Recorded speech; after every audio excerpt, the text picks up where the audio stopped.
mga kampas lupa. Brown out. Simula pa kaninang madaling araw. Labas tayo. Punta tayo sa tayong pagkain. Medyo may konting ambon sa labas. Pero tingin ko kaya. Gamitin natin si Lambo. Para naman hindi kontento yung araw ko pag di nakakapag-motor. Try natin maghanap ng ulam.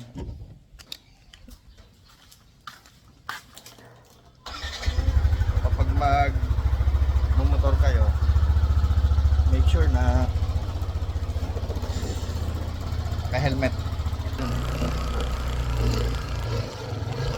Sobrang dulas ng kalsada. And basang-basa. Pero try natin. At least nakapag-motor. Hindi ako kontento sa isang araw na hindi ko nakakapag-motor. Dahan-dahan lang tayo. Kasi naka one hand lang tayo. O nga pala, marami pa tayong pupuntahan.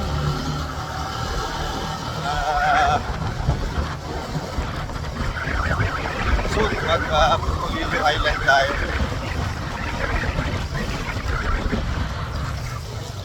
Okay lang naman kung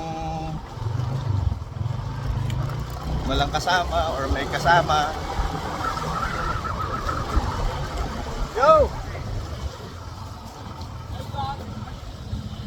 Oh, kaway-kaway kayo sa vlog!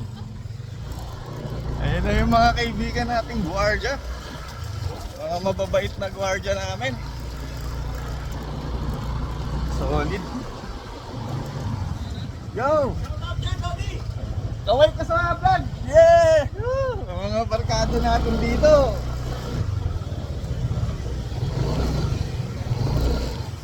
Alright. Dito tayo ngayon sa Poiseta Avenue. So, pinalapad na yan, no? Lapad niyan. Kaya naman siya pinalapad kasi merong ginagawang sports complex. Kung tawagin is Lapid Sports Complex.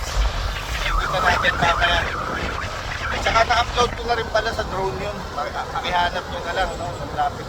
Sa Lakwatserong Hampas Lupa YouTube channel ko. Nandun yun. And kung makikita nyo, ayan, makikita nyo sa background, ang laki na, ayan oh. Diba?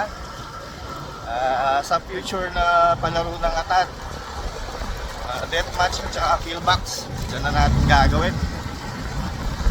And solid dyan. Okay, so liligo na tayo dito sa shortcut.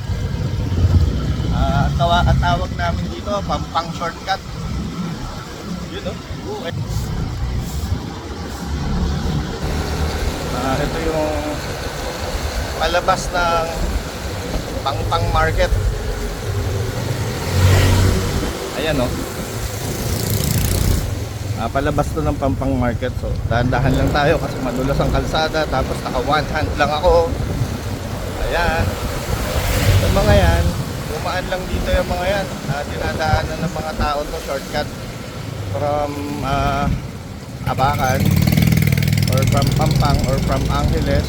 Shortcut sila dito kasi ito yung best way para makalabas ka ng Friendship. Okay, nandito na tayo sa bilihan ng ulam dito sa shortcut dito sa Pampang. Check natin. Check natin ano yung ulam nila. Take note na nandito tayo sa arko ng Pampang. Dito sa right side palabas ng Friendship. Bibili tayo ng ulam. Kumuha lang tayo ng pera. So normally bumibili ako dito ng maraming ulam kasi paborito ni Gagay Yan, so merong langka, may ubod, may lagat, Bicol Express, ano ba to? Ang sarap niyan. Hello, te. Ang sarap niyan, no? Dito kami bumibili, may bopis. Woo! Kare-kare, nilaga, dinuguan, minudo, iniling, tilapia, tsaka sisig. Yun, so bibili tayo. Yung sinanay, kaya may kita mo masarap yung pagkain nila kasi kinakain din nila yung pagkain nila eh. Tayo, ba't kinain mo yung niluto mo? Ayan o, ayan si ate, hiyang-hiya o. Te, papayat ka nyan. Okay. So, tingnan natin yung mga ulam. Sa akin na yan, te. 100 ah. Yun o, dami nung 100 niya o. Tsaka kare-kare. Kanina yung sisig. Di sa akin. Sa kare-kare din. Opo. Isang order lang. Yung may taba-taba. Oo. Sarap oh. Tingnan mo. Malinis to kasi sila rin ang kumakain. Tingnan mo si ate oh. Tinira niya ng tinira yung tinda niya. So, yan ang indication na malinis na bilihan ng pagkain. Pag yung mga nagtitinda, kinakain nila yung tinda nila. Diba? Yan. Dami oh. Oh. Ha? Saan ka pa? Luluto ka pa ng luluto. Eh ayan na nga. Tsaka malinis ang langaw dito sa Pampang. Oh. Oo. So magkano yan te? Isang ubod tsaka isang kare-kare tsaka isang ganon. 190. 190. Oh, wala akong barya. Ito na. 1,000. Te oh. Ente, yan. Okay, so sa halagang 190, meron tayong kare-kare, meron tayong ubod, at saka meron tayong Bicol Express. Wait lang natin yung sukli ni ate.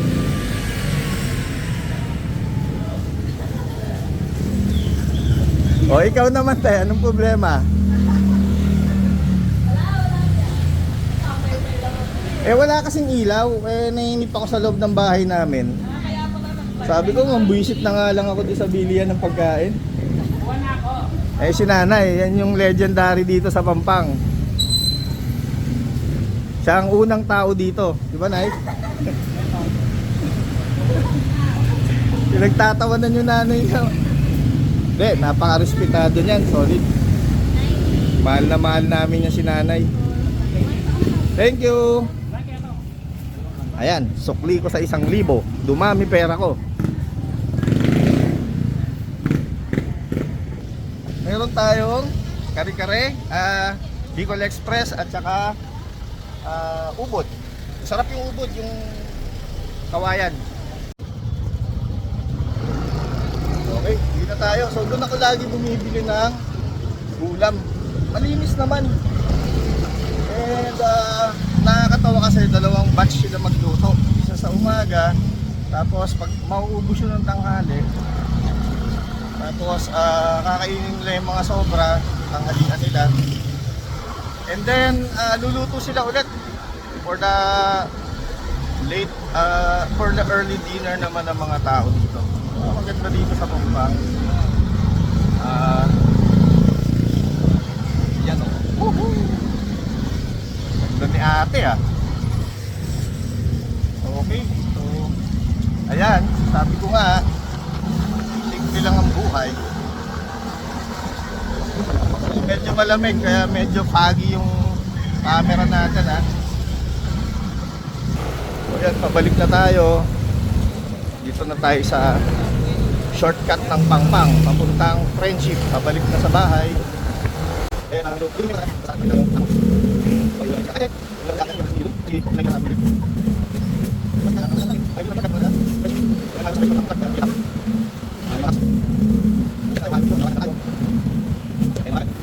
yung mga tao dito, magkakilala na kami sa mukha. I've been here for 18 years, no? Mga siga dito, kilala na kami sa mukha. Ayan yung Lapid Sports Complex, no? Ang laki niyan. Tagal na din ginagawa nito since pandemic. Ayan si Senator Idol Lapid.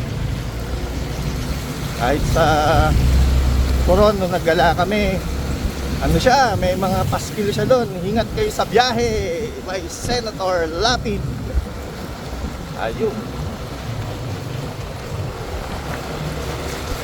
Yan ang mga yun o, ginagawa lang sports complex. Ang laki niyan. Puntahan nyo yung YouTube channel ko, Lakwacherong Hampas ng Lupa. Marami kayong makikitang dito sa channel natin. Marami kayong makikitang videos ng mga drone kung saan saan. Pili lang kayo doon. Ayan na, nagpapag na yung camera kasi malamig. Okay. Ay, nagpas. Naka one hand pa naman ako. Ito na ang aming gate. At ayun ang pinakamabait na gwardiya. Solid. Good morning. Ayun, napakamabait na mga guard namin dito. Ito na mga utilities namin, mga tropa natin sila. So dito naman sa subdivision namin, ayan, medyo parkingan ng parkingan sa gilid ng kalsada. Kasama na ako dyan.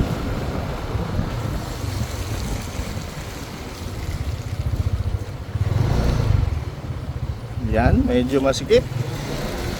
May mga naka-parking.